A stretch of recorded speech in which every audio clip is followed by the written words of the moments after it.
পাশাপাশি দুটি গ্রাম, বকুলপুর এবং রসুলপুর। দুই গ্রামের মাঝখান দিয়ে বয়ে চলেছে একটা বিশাল নদী, নাম তার ভাগীরথী। নদীটা বড়ই আজব। কখনো নদীর একপাশে বৃষ্টি হয়, একই সাথে অন্য পাশে প্রচন্ড খরা। এই আজব ঘটনার রহস্যটা সবার অজানা। এই নিয়ে লোকজন বেশ অতিষ্ঠ। বউ, কোথায় গো বউ? সকাল থেকে নাকি খিচুড়ি আর গরুর মাংস রান্না করেছো। এই নিয়ে এসো দেখি, চারটে খেয়ে মাঠে যাই।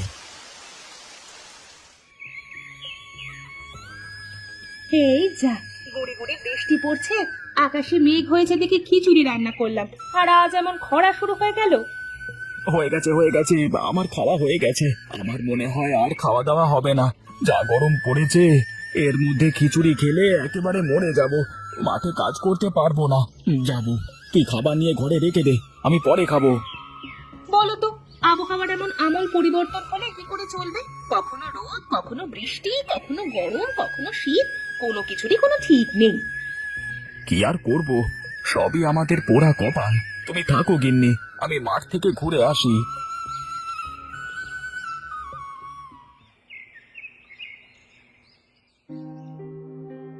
বাবা, আপনাকে আমার কিছু বলবার ছিল।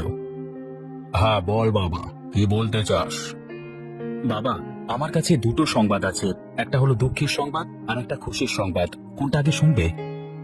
সকালবেলা করে তুই খুশির সংবাদটা আগে বল, তারপর দুঃখের সংবাদ বলিস, কেমন? বাবা, প্রাইমারি স্কুলে চাকরির জন্য যে পরীক্ষাটা দিয়েছিলাম, সেই চাকরিটা আমার হয়ে গেছে। সে কি বাবা, এ তো অনেক আনন্দের সংবাদ। আমি সারা জীবন শিক্ষকতা করে এসেছি, আর এখন আমার ছেলে হয়ে তুইও শিক্ষকতা করবি। তা তোর পোস্ট কি বাবা? বাবা, আমি হেডমাস্টারের পোস্টে চাকরিটা পেয়েছি। বাহ, সে তো খুব ভালো খবর। আমি চাকরির প্রায় শেষের দিকে এসে হেডমাস্টারের দায়িত্ব পেয়েছিলাম, কিন্তু তুই শুরু থেকে হেডমাস্টার। সত্যি গর্বে আমার বুকটা চওড়া হয়ে গেল আজ। এবার কি যেন একটা দুঃখের সংবাদের কথা বলছিলে, সেটা বলতো দেখি। বাবা, চাকরির পোস্টিং এর কারণে আমি তো শহরে থাকতে পারবো না, তোমাকে ছেড়ে চলে যেতে হবে আমাকে। বাবা, এ আবার কি দুঃখের সংবাদ? আমি এখানেই থাকবো, তুই মাঝে মধ্যে এসে আমাকে দেখে যাস। তা তোর পোস্টিং কোথায় হয়েছে বাবা? আমার পোস্টিং এখান থেকে প্রায় 50 মাইল দূরে বকুলপুর গ্রামে হয়েছে বাবা। ছেলের মুখে এমন কথা শুনে বাবার তো খুশি হওয়ার কথা। এতক্ষণ খুশি থাকলেও এবার যেন নীলকান্তের পায়ের নিচ থেকে মাটি সরে যায়। কোথায়? বকুলপুর? মানে এখান থেকে 50 কিলোমিটার দূরে যে গ্রামটা রয়েছে, সেই বকুলপুর সরকারি প্রাথমিক বিদ্যালয়ে তোর কি পোস্টিং হয়েছে? হ্যাঁ বাবা, আমার পোস্টিংটা ওখানেই হয়েছে। বাবা, তুই ওপর মহলে কথা বল। ওই গ্রামটা ভালো না, তোকে ওখানে যেতে হবে না। আমি দেখছি যদি টাকা পয়সা লাগে, তারপরেও আমি তোর পোস্টিং অন্য কোথাও করিয়ে দিচ্ছি। কি বাবা, তুমি ঘুষের কথা বলছো? আমার বিশ্বাস হচ্ছে না। আমি তোমাকে কিছুতেই ঘুষের সাথে জড়িত হতে দেব না। কাল সকালে আমার জয়েনিং। আমি গেলাম, ঘরে গিয়ে আমাকে ব্যাগ গুছাতে হবে। না বাবা, ওখানে যাস না। ওখানে গেলে তোর ক্ষতি হতে পারে। কেন বাবা, তুমি আমাকে অর্ধেক কথা কেন বলছো? কি হয়েছে সবকিছু আমাকে খুলে বলো। বেশ, বস এখানে, বলছি। আমি এতদিন ধরে তোকে যে ব্যাপারটা লুকিয়ে রেখেছিলাম, আমি সেই ভয়ানক অতীত আজ তোকে বলছি। আজ থেকে অনেক বছর আগের ঘটনা। তখন আমি বকুলপুর গ্রামের শিক্ষক হিসেবে নিযুক্ত হই। আমি ছিলাম ইংরেজি শিক্ষক। কিছুদিন যেতে না যেতেই আমার ইংরেজি পড়ানোর নাম ডাক সারা গ্রামে ছড়িয়ে পড়ে। তখন বকুলপুর গ্রামের জমিদার ছিলেন নগেন্দ্র নারায়ণ রায়। তার বোনের নাম ছিল মিতালি। ভাইয়া, তোমার সাথে আমার কিছু কথা ছিল। হ্যাঁ, কি বলবি বল। বলবো, কিন্তু তুমি কথা দাও, আমাকে বকবে না।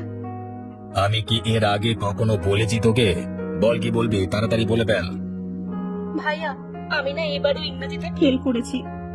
তোকে নিয়ে যে আমি কি করি, এলাকার লোকজন যদি জানতে পারে এই গ্রামের জমিদার হয়ে তুই ইংরেজিতে ফেল করিস, তাহলে তো মান সম্মান সব ধুলোয় মিশে যাবে রে বোন। আমি কি করব? বাঙালি হয়ে জন্মে যদি ইংরেজি পড়া লাগে, তাহলে ফেল তো করবই। এদিকে আয়, কানটা একটু মলে দিয়ে আয় না। তুমি তো বলেছিলে আমাকে কিছু বলবে না। আচ্ছা বাদ দে, তোদের স্কুলে যে নতুন ইংরেজি টিচার এসেছে, ওর নাম কি রে? কোন স্যার? ওই নতুন হ্যান্ডসাম আর কিউট দেখতে নীলকান্ত স্যারের কথা বলছো ভাইয়া? ছি, স্যারকে নিয়ে কি কেউ অন্য কথা বলে? আচ্ছা চল তো, আমি তোর সাথে স্কুলে যাবো একবার, চল। ঠিক আছে, চলো।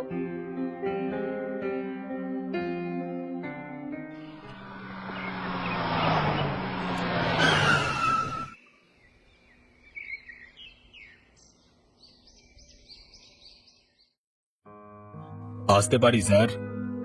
হ্যাঁ হ্যাঁ, আসুন আসুন। আপনাকে তো ঠিক চিনতে পারলাম না। আমি এই এলাকার জমিদার নগেন্দ্র নারায়ণ রায়।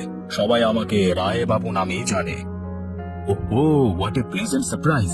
অনেক শুনেছি আপনার কথা। একবার আপনার সাথে দেখা করে আসবো বলে মনে মনে স্থির করেছিলাম, কিন্তু আজ যাব কাল যাব বলে আর ঠিক যাওয়া হয়ে ওঠেনি। তা কি খাবেন, ঠান্ডা না গরম বলুন? না, আমি এখন কিছু খাবো না। আমি আসলে আপনার সাথে একটা গুরুত্বপূর্ণ কথা বলতে এসেছি। জি বলুন, কি বলবেন? আপনি আমার বোনকে তো চেনেন, ওর নাম মিতালি।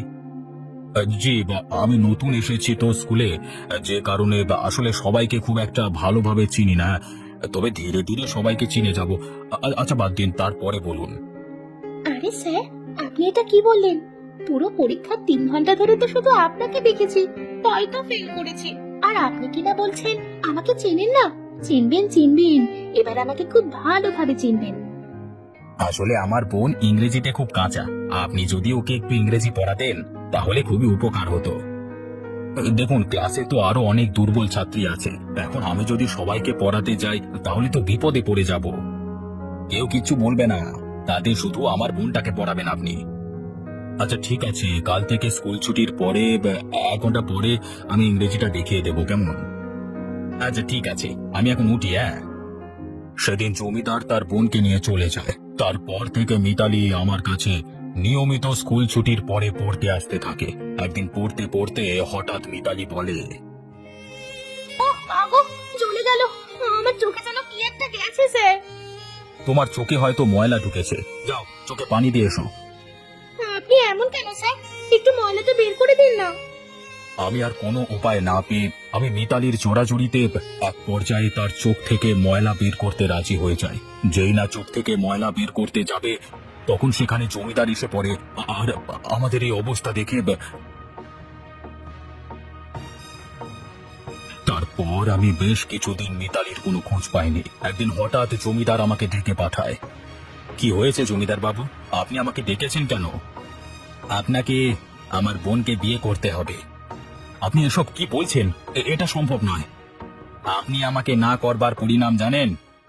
সেদিন আমি লোকলজ্জার ভয়ে মিতালিকে বিয়ে করে নিই। মিতালিকে বিয়ে করলেও বৈবাহিক জীবনে আমরা মোটেও সুখী ছিলাম না। আমাদের বিয়ের প্রায় বছর 6 পরে আমার জীবনে একসাথে দুটো খুশির সংবাদ আসে। আমাদের জীবনে তুমি আসো, আর তার পরের মাসেই আমার প্রমোশন হয়ে আমি হেডমাস্টারের দায়িত্ব পাই। আর আমার ইংরেজি শিক্ষকের পোস্টে একজন শিক্ষিকা আসেন। আমার নিজের অজান্তেই কেন জানি না আমি তার সাথে ঘনিষ্ঠ হয়ে পড়ে যাই। ধীরে ধীরে আমাদের মধ্যে ভালোবাসা হয়ে যায়। আর এ কথা কোনো ক্রমে মিতালির কানে যেতেই একদিন গভীর রাতে স্কুলের কোয়ার্টার থেকে তোমার মা কিছু লোকজনের সাহায্যে সেই ইংরেজি শিক্ষিকাকে এবং আমাকে তুলে নিয়ে চলে যায় মাঝ নদীতে।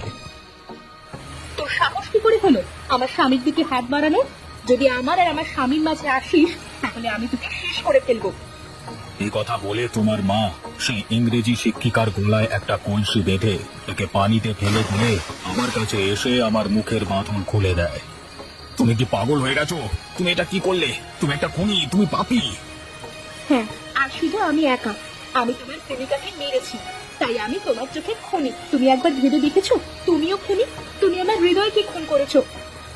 এসব তোমার জন্য হয়েছে। তুমি তো আমাকে জোর করে নিজের করে নিয়েছো। হ্যাঁ, আমি অনেক বড় পাপ করেছি, আর আজ আমি সেই পাপের প্রায়শ্চিত্ত করব। তারপর তারপর কি হয়েছিল বাবা?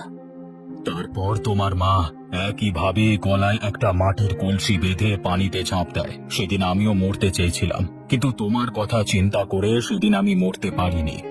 তারপর আমি তোকে নিয়ে সেখান থেকে শহরে চলে আসি, আর এখানেই তোকে বড় করে তুলেছি। শুনেছি ওই নদী নাকি তারপর থেকে অভিশপ্ত হয়ে গেছে। এখন ওই নদীর এক পারে প্রচন্ড খরা হয় আর এক পারে প্রচন্ড বৃষ্টি হয়। চলো বাবা, তুমি আমার সাথে চলো। কোথায় যাব বাবা? বাবা চলো না। এরপর প্রীতম তার বাবাকে নিয়ে নদীর সেই স্থানে চলে যায়। তারপর পানিতে নেমে তার মায়ের আর ইংরেজি শিক্ষিকার কঙ্কাল দুটো সৎকারের ব্যবস্থা করে। আমি জানি না আপনারা আমার কথা শুনেছেন কিনা। আমি আজ অব্দি এসবের কিছুই জানতাম না। দয়া করে আপনাদের এই অভিশাপ তুলে নিন। আপনাদের কৃতকর্মের ফল এই সাধারণ গ্রামবাসীরা ভুগছে, দয়া করে এই অভিশাপ তুলে নিন। হঠাৎ নদীর মধ্য থেকে দুটো কালো ছায়া বেরিয়ে আকাশে মিলিয়ে যায়, আর অভিশপ্ত নদীটা অভিশাপ মুক্ত হয়ে যায়।